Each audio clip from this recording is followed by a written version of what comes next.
Crenshaw argues the bill, called the Secure the Border Act of 2023, is weak on the issue of drug cartels.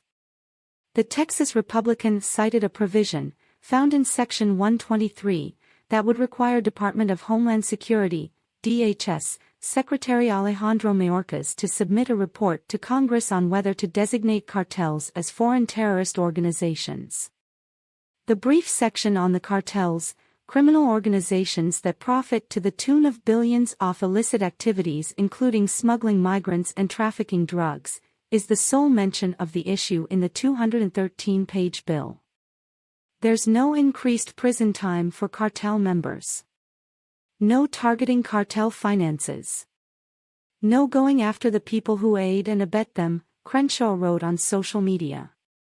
He said, "This is an easy fix, I've introduced amendments to do that, but so far our leadership has refused to correct this glaring omission and refused to allow an open amendment process.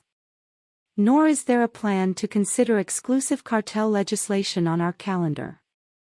A spokeswoman for Crenshaw told Breitbart News that Crenshaw has not committed to voting for or against the legislation, and that he is in talks with GOP leadership on the matter.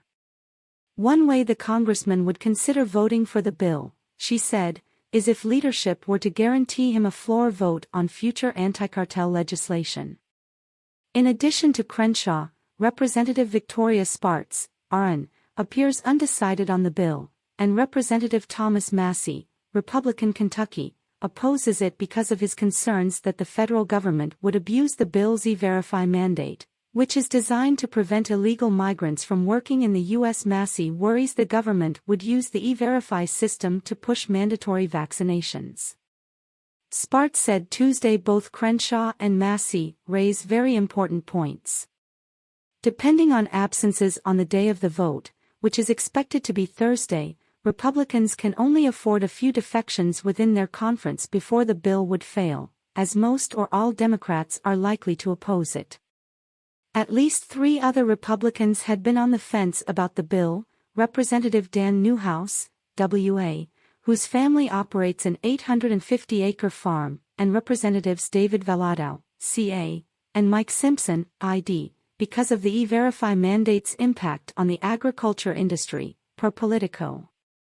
Leadership, however, agreed to modify the bill to require DHS to consider E-Verify's impact on the agricultural workforce, the outlet reported, though specific impacts of the change remain unclear.